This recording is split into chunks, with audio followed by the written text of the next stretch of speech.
जननीं शारदां देवीं रामकृष्णं जगद्गुरुं पादपद्मे तयो श्रित्वा प्रणमामि मुहुर्मुहुः।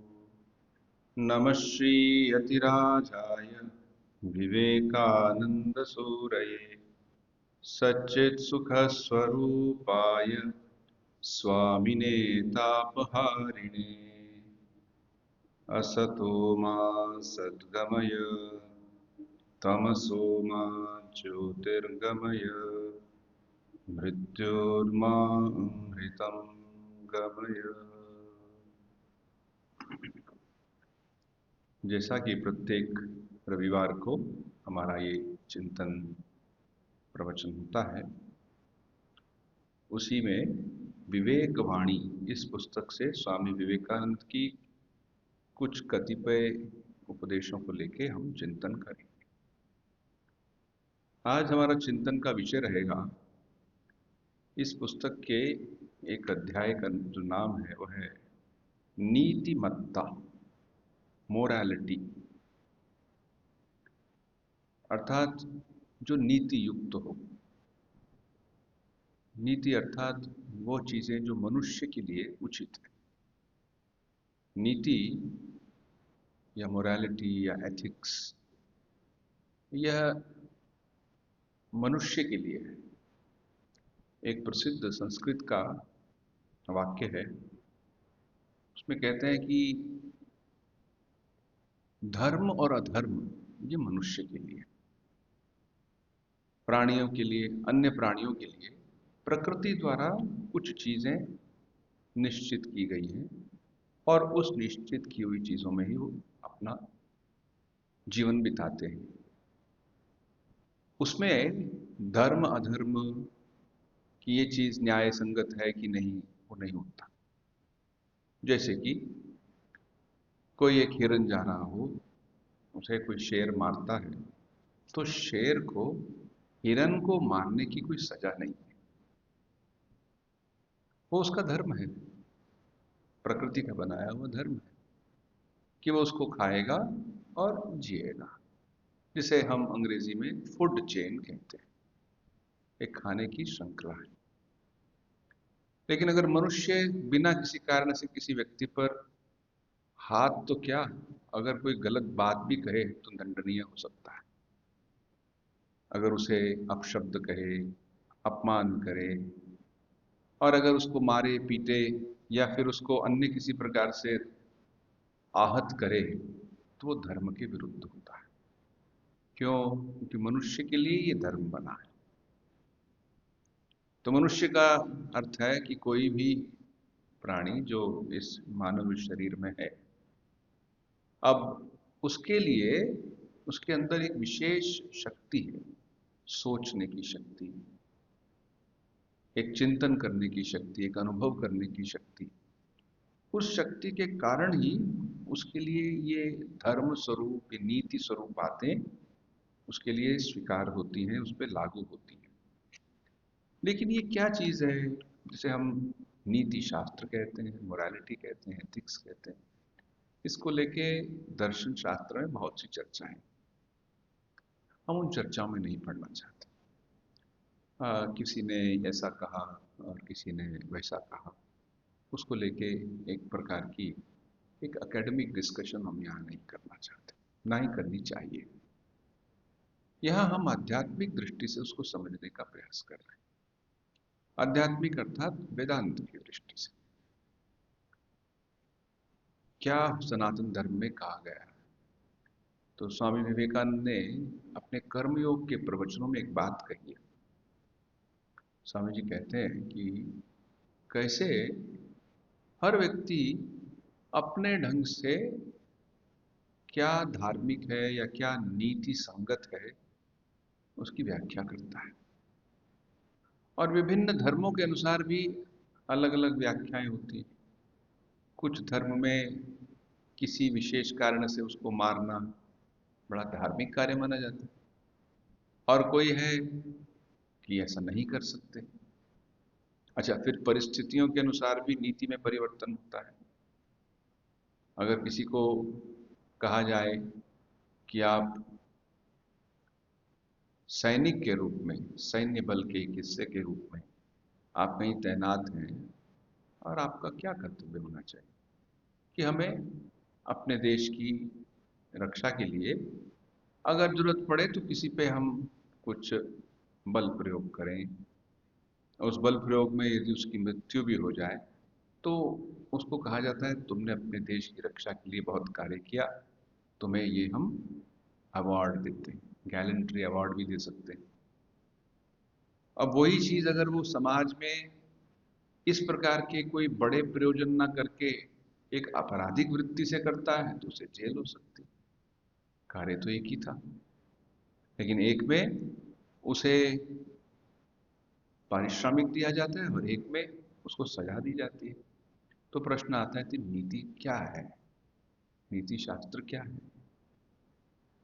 तब स्वामी जी ने वहां पे अपने कर्मयोग के प्रवचन में कहा था कि अंततः हमें जो चीज देखनी है, जिस चीज को लेके हमें चिंतन करना है, वो ये है कि जो चीज हमें बहुत ही स्वार्थ पर बनाती है और हमारे सिर्फ स्वार्थ तक ही सीमित रहती है, वही वही नीति के विरुद्ध है। तो नीति शास्त्र क्या कहता है? स्वामी जी यहाँ कहते हैं, नीति शास्त्र सदा कहता है मैं नहीं तू, नॉट आई बट यू। इसका उद्देश्य है स्व नहीं, निस्व। इसका कहना है कि असीम सामर्थ्य अथवा असीम आनंद की प्राप्ति के लिए क्रम में मनुष्य जिस निरर्थक व्यक्तित्व की धारणा से चिपटा रहता है उसे छोड़ना पड़ेगा। तुमको दूसरों को आगे रखना, आगे करना पड़ेगा और स्वयं को पीछे। हमारी इंद्रियां कहती हैं अपने को आगे रखो, पर नीति शास्त्र कहता है अपने को सबसे अंत में रखो। इस तरह नीति शास्त्र का संपूर्ण विधान त्याग पर ही आधारित है। उसकी पहली मांग यह है कि भौतिक स्तर पर अपने व्यक्तित्व का हनन करो, निर्माण नहीं। यह जो असीम है उसकी अभिव्यक्ति इस भौतिक स्तर पर नहीं हो सकती, ऐसा असंभव है, अकल्पनीय है। तो इस पैराग्राफ में बहुत सी बातें जो हमें सोचनी चाहिए, जिसकी गहराई से चिंतन करना चाहिए। एक तो यह कि हम सब असीम सामर्थ्य अथवा असीम आनंद की प्राप्ति में जुड़े हुए हैं। कोई भी व्यक्ति हो, कैसा भी हो, एक जो चीज सभी में एक प्रकार से कॉमन है वो ये है कि वो आनंद चाहता है और अपने सामर्थ्य को बढ़ाना चाहता है। अब देखिए एक छोटा सा भी समाज के क्रम में देखिए, एक व्यक्ति बहुत नीचे हो, सो कॉल्ड नीचे अर्थात उसके जीवन में वो पैसा कम कमाता हो, समाज के कम तबके का हो, तो उसमें भी एक इच्छा रहती है कि उसमें परिवर्तन आए, आगे बढ़े, वो समाज में और ऊपर उठे। इसको संस्कृत में अभ्युदय कहते हैं। अभ्युदय का अर्थ होता है ऊपर उठना, एक समृद्धि के स्तर से, समाज के जो जो सुविधाएं किसको मिलती हैं उसकी दृष्टि से, अधिकारों की दृष्टि से, तो वो समाज के जैसे उच्च वर्ग में जाने का प्रयास करता है। अगर वो नीचे का है, ऊपर जाने का प्रयास करता है। आचार्य शंकर अपने एक प्रसिद्ध भाष्य में, शंकर उन्होंने जो कठोपनिषद पे भाष्य लिखे हैं, उसमें एक बात कहते हैं कि सर्वे जना ऊपरी ऊपरी, ऊपर ऊपर जाने का इच्छन्ति, वो प्रयास करते हैं।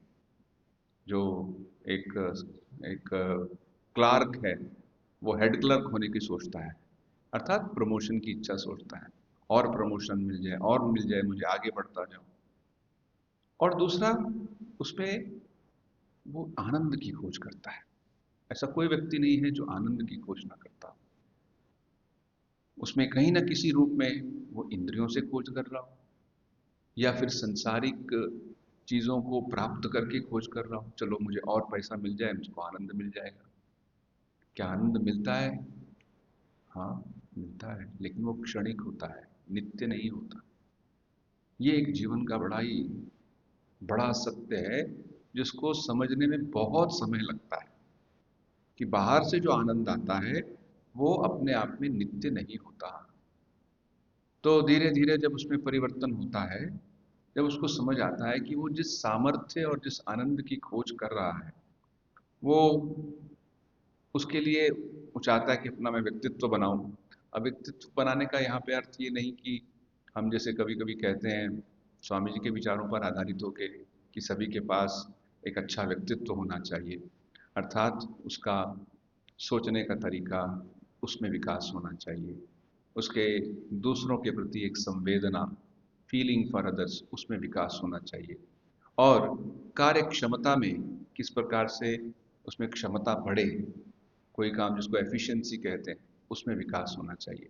अर्थात 3 H, 3 H, इंग्लिश वाले H, अर्थात हेड, हार्ट एंड हैंड, इन तीनों का विकास होना चाहिए।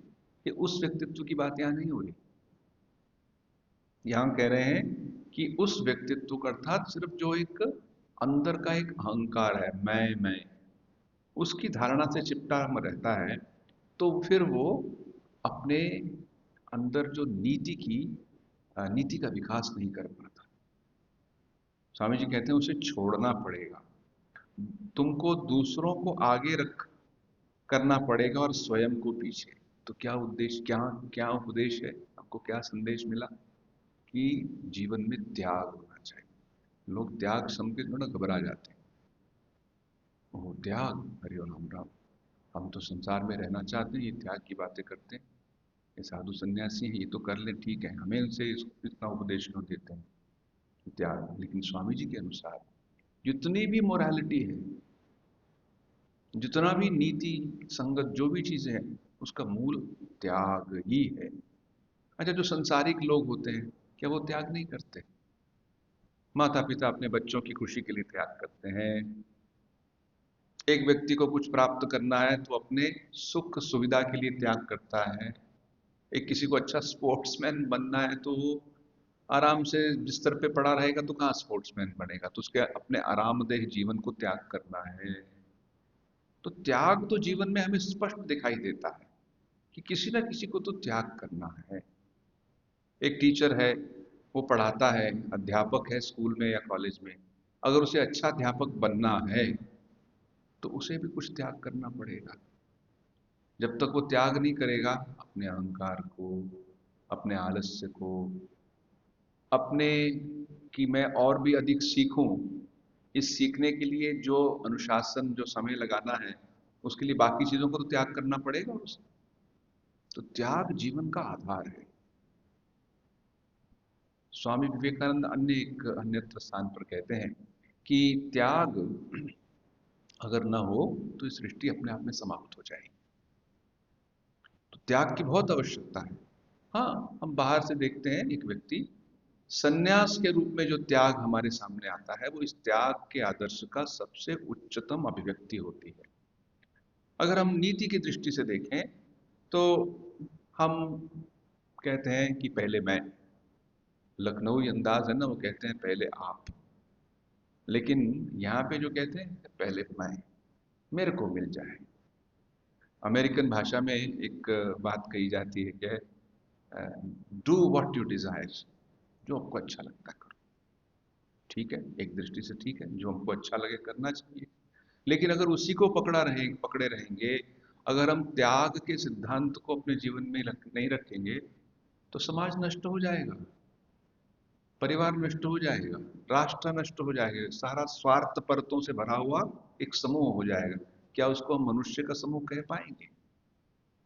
तो मनुष्य का समूह है अर्थात कहीं ना कहीं त्याग है। तो उसमें स्वामी जी कहते हैं कि हमारी इंद्रियां कहती हैं अपने को आगे रखो, मुझे मिल जाए, बाकी किसी का मुझे क्या लेना देना, मुझे इसको सुख मिल जाए, मुझे दूसरों से क्या लेना देना। पर नीति शास्त्र कहता है सबसे अपने को सबसे सबसे अंत में रखो। जो जहां भी जिस संस्कृति का विकास होता है, अगर किसी संस्कृति में एक सूक्ष्मता आती है तो देखेंगे ये सिद्धांत अपने आप में अभिव्यक्त हुआ। कोई एक हो सकता है नायक हो, नायक अर्थात लीडर, ये लीडरशिप से लोग डरते हैं, बहुत से लोग डरते हैं, अरे वो तो बड़ी नेतागिरी करता है। यहाँ यूपी की तरफ नेतागिरी शब्द बड़ा आता है, वो नेतागिरी करता है। और नेतागिरी से डरना मतलब वो अपने आप को आगे लेके जा रहा है, दूसरों का मुखिया बनने का प्रयास कर रहा है। अब उसका उद्देश्य क्या है, इससे हमें समझना चाहिए। क्या उसका उद्देश्य है कि उसके अपना एक पॉलिटिकल कैरियर बनाना है, या दूसरों की सेवा करना है? अगर वो सेवा करना है तो नेतागिरी ठीक है, बहुत अच्छी है। लेकिन सिर्फ उसे अपना एक राजनीतिक चीज बना के, आज मैं ये हूं, कल वो हो जाऊंगा, तरसों वो हो जाऊंगा, मेरे पास ये पदवी, ये मेरे को मिल जाएगी, तब वो अपने आप में धीरे धीरे देखेंगे वो स्वार्थ का ही एक पूरा रूप है। हमें ऐसे नायक चाहिए। स्वामी जी ने एक बात कही थी, उन्होंने कहा था, your country requires hero, be a hero. तुम्हारे देश में तुम्हें नायक चाहिए। अब हीरो मतलब, हमारे मन में बहुत सी बातें बैठी हुई हैं। हम इतने विभिन्न जो बॉलीवुड की पिक्चर्स देख देख के लोग सोचते हैं हीरो मतलब जो फिल्म का हीरो होता है उसको बोल रहे हैं स्वामी जी। ऐसा नहीं है। वो जो वहाँ एक हीरो है, किसी फिल्म में उसने अपना रोल बड़ा अच्छा, उस कहानी में उस कथनायक के अनुसार उसने बहुत अच्छा किया है। लेकिन उसको उससे बाहर निकाल के जीवन में ले आओ, हो सकता है पूरा का पूरा जीरो हो। ना उसको पैसे देने की, उसमें हो सकता है वो बहुत बड़ा दानी हो फिल्म में, और बाहर में देखें तो दानी नहीं है, तो बड़ा कंजूस आदमी है। हो सकता है वहां वो लड़ाई के लिए सब उचित है, मार रहा है, तो मनोरंजन की दृष्टि से तो बड़ा अच्छा उसका अभिव्यक्ति है उसका, वो तो बहुत अच्छा अभिनय कर रहा है। लेकिन जीवन तो अभिनय नहीं होता ना, जीवन की तो कुछ सच्चाइयाँ होती हैं, हार्ड। अब उसमें लिए कोई भी हो सकता है जो असल में हीरो हो। अब चाहे वो एक घर में एक माता हो, वो कितना उसने जीवन में सफर किया, कितना उसको करना पड़ा, वो भी एक हीरो हो सकती है। कभी कभी हम पढ़ते हैं उन महिलाओं के बारे में जो कोई पहली डॉक्टर थी, या फिर पहली वो ग्रेजुएट थी। एक कहानी आती है दक्षिण भारत में, एक सुब्बलक्ष्मी, एक तो बड़ी प्रसिद्ध गायक थी, उनकी बात नहीं, और एक सुब्बलक्ष्मी थी, सिस्टर सुब्बलक्ष्मी। वो छोटी उम्र में उनकी शादी हो गई थी, और शायद होंगी 10-12 साल की, उस जमाने की बात है, आज से 100 साल से भी अधिक। और उस जमाने में एंटीबायोटिक्स तो होते नहीं थे। अब जिसके साथ विवाह हुआ उसको कुछ छोटा सा बुखार हुआ, ये हुआ, जब से उसकी मृत्यु हो गई, या फिर डायरिया से मृत्यु हो गई, बड़ा कॉमन होता था। तो जीवन में बहुत विधवाएं, विधवाओं का वहाँ होना बड़ा ही कॉमन होता था, क्योंकि मेडिकल फैसिलिटी बहुत कम थी। और स्त्रियों का पढ़ना भी विभिन्न कारणों से हमारे देश के इतिहास में वो कम हो गया था, ऑलमोस्ट नील जैसा हो गया था। भारत सदैव ऐसा रहा ऐसा नहीं है। भारत में बहुत सी विदुषी महिलाएं हुई हैं, बहुत ऋषि भी महिलाएं हुई हैं। स्वामी विवेकानंद अपने प्रसिद्ध शिकागो भाषण में कहते हैं कि ये ऋषि कौन थे, ये ऋषि वो थे जिन्हें ईश्वर के या मंत्र दृष्टा थे वो। और मुझे कहते हुए बड़ी प्रसन्नता होती है, स्वामी जी कहते हैं कि उनमें से कुछ महिलाएं भी थी, कुछ ऋषि महिलाएं भी थी। तो वो पुराना समय था। लेकिन इस 100, 150, 125 साल पहले वाली घटना जिसकी हम व्याख्या कर रहे हैं, इसमें ऐसा नहीं था। तो वो घर वापस आ जाती हैं, तब उनके पिताजी उनको पढ़ाते हैं। वो बाकी सारी की सारी महिलाएं जो उनके आसपास हैं, वो सारी की सारी अंग्रेज महिला, वो ही सिर्फ इंडियन। वो एक ब्राह्मण परिवार से आती हैं। क्या अद्भुत जीवन उनका। वो कैसे फिर बन जाती हैं एक ग्रेजुएट, और फिर धीरे धीरे एक संस्था खोलती हैं। क्या है? ब्राह्मण विडोज एजुकेशनल ट्रस्ट। छोटी छोटी बच्चियों को वो सेव करती है। एक बच्ची छोटी जिसकी इसी प्रकार से फोर्स्ड मैरिज हो जाती है, और वो जा रही, जब तक पहुंच गई होती है रेलवे स्टेशन तक, सुब्बलक्ष्मी को पता चलता है, वो वहां से उसको उठा के ले आती, और अपने हॉस्टल में रखती है, पढ़ाती है, उसे ग्रेजुएट बनाती है। क्या ये लोग हीरो नहीं है? ये हैं जो, इनका नाम बहुत प्रसिद्ध नहीं है, ऐसे कितने ही लोग हैं जो हीरो होते हैं। तो स्वामी जी कहते हैं कि हमें ऐसे लोगों को हीरो बना, अपने जीवन का लक्ष्य बनाना चाहिए। ऐसे नायक हैं जिसको अंग्रेजी में आइकॉन्स कहते हैं। तो वो लोगों में आप पाएंगे कि एक त्याग की भावना अवश्य रहती है। तभी व्यक्ति ठीक ठीक नायक बनता है। वो दूसरों की सेवा, अर्थात निस्वार्थ होकर कुछ करना चाहता है। तुम उसे पुरस्कार दो, ठीक है, नहीं दो तो भी ठीक है। वो पुरस्कार के लिए कार्य नहीं कर रहा, वो इसलिए कार्य कर रहा है क्योंकि उसने एक लक्ष्य बनाया है, और उस लक्ष्य तक प्राप्त करने के लिए पूरा प्रयास कर रहा है। आपने अगर समाज को ठीक चलाना है तो ऐसे लोगों का अभिनंदन, ऐसे लोगों का सम्मान करना बड़ा आवश्यक है। कालिदास अपने एक रचना में कहते हैं कि जिस समाज में लोगों की, जहाँ पे जिन्होंने अच्छा कार्य किया है, उनको अगर ठीक ढंग से उनकी सम्मान न किया जाए तो धीरे धीरे वो समाज नीचे गिर जाता है। और बड़ी सच बात है। आप सिर्फ उन लोगों के लिए जो अनैतिक है, उन लोगों को अगर सम्मान देने लग पड़े तो लोगों के सामने वही आदर्श बन जाता है। लेकिन साथ ही जो व्यक्ति काम कर रहा है उसे इसकी कोई आवश्यकता नहीं है।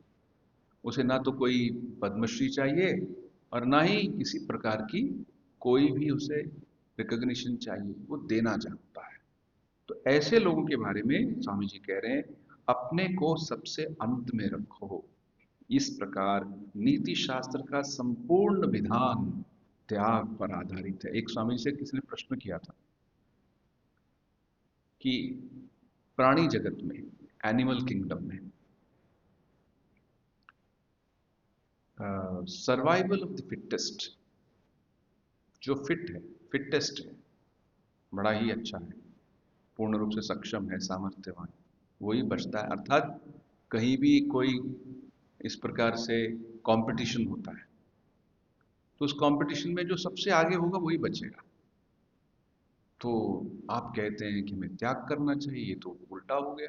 स्वामी जी से प्रश्न किया गया था। स्वामी जी ने कहा हाँ, वो प्राणी जगत का नियम है, मनुष्य जगत का नियम नहीं है। हमारे में जितनी भी प्राणी जगत की प्रवृत्तियां बढ़ती हैं, तब उतना ही हम इसी तक सीमित रह जाते हैं। लेकिन मनुष्य जीवन में महान वही होता है जो त्याग करता है। और कर्मयोग में स्वामी जी का एक सुंदर वाक्य आता है। वो कहते हैं, अगर मान लो एक व्यक्ति भगवान में विश्वास नहीं करता, मंदिर नहीं जाता, उसे किसी प्रकार की आप धार्मिक नहीं कह सकते, लेकिन अगर उसके सामने एक निस्वार्थ व्यक्ति को खड़ा कर दिया जाए तो नतमस्तक हो जाता है। स्वामी जी बुद्ध का उदाहरण देते हैं वहां पे। भगवान बुद्ध निस्वार्थ होके दूसरों के लिए अपना जीवन देना चाहते हैं। तो जहां निस्वार्थता है वहां त्याग है। जहां त्याग नहीं है वहां पे स्वार्थपरता बढ़ जाती है, चाहे वो पारिवारिक स्तर पर हो या सामाजिक स्तर पर हो। तो व्यक्ति फिर धीरे धीरे जितना वो स्वार्थ पर होता जाता है, उतना ही निष्ठुर होता जाता है, उतना ही वो भोग परायण होता जाता है।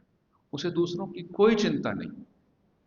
आप देखेंगे जब भी हम किसी डिक्टेटर की बात सुनते हैं, कभी कभी आते हैं ना कि इस देश में डिक्टेटर है, वो लेकिन सारे के सारे स्वार्थ पर होते हैं। जो अच्छा नेता है उसमें ये निस्वार्थता की भावना होती है। तो स्वामी जी की ये बात हमें मन में रखनी होगी कि इस तरह नीति शास्त्र का संपूर्ण विधान त्याग पर ही आधारित है। उसकी पहली मांग यह है कि भौतिक स्तर पर अपने व्यक्तित्व का हनन करो। मैंने कहा ना, वो व्यक्तित्व बनाने वाली बात अलग है, ये व्यक्तित्व की बात अलग है। निर्माण नहीं, वह जो असीम है उसकी अभिव्यक्ति इस भौतिक स्तर पे नहीं हो सकती, ऐसा असंभव है, अकल्पनीय है। स्वामी जी की एक प्रसिद्ध बात को लेके हमारे आज के इस चिंतन को विराम देंगे। ये बड़ा ही प्रसिद्ध वाक्य है, अंग्रेजी में स्वामी जी ने कहा था, उसका हिंदी अनुवाद भी पढ़ते हैं। That society is the greatest where the highest truths are put into practice. Hindi में है, वही समाज सबसे श्रेष्ठ है जहां सर्वोच्च सत्य को कार्य में परिणत किया जा सकता है। वह समाज, सर्वोच्च सत्य क्या है कि व्यक्ति ईश्वर केंद्रित होकर जीवन जिए, ना कि अहम केंद्रित होकर। ये सर्वोच्च सत्य है। तो उसके लिए एक समाज की सृष्टि करना, उसके लिए एक माहौल की सृष्टि करना, स्वामी जी कहते हैं यही सबसे बड़ा एक समाज हो सकता है। और यदि समाज इन सब उच्चतम सत्य को स्थान देने में सामर्थ्य नहीं है, समर्थ नहीं है, तो उसे योग्य बनाओ, और जितना शीघ्र ही तुम कर सको उतना ही अच्छा है। हे नर नारियों, उठो, आत्मा के संबंध में जागृत हो, सत्य में विश्वास करने का साहस करो, सत्य के अभ्यास का साहस करो।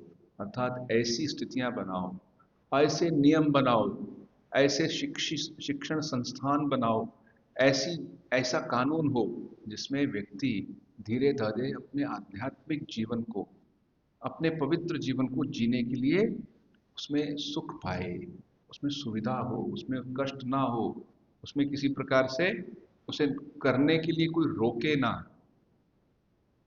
तो ये है एक बात, एक स्वामी विवेकानंद के जो जिनकी हम गुरुदेव कहते हैं, श्री रामकृष्ण परमहंस, उनके उपदेशों के बारे में माँ शारदा से किसी ने प्रश्न किया था। श्री रामकृष्ण देव ने अपने उस आध्यात्मिक प्रयास में विभिन्न धर्मों का की जो आध्यात्मिक साधनाएं हैं वो भी की थी। तो उन्होंने कहा था कि इस दृष्टि से देखें तो समभाव है कि सभी व्यक्ति किसी भी दृष्टि से अगर वो अंदर से ईमानदार है और वो चाहता है कि ईश्वर की प्राप्ति हो, तो किसी भी धर्म का हो वो वहां तक पहुंच जाएगा।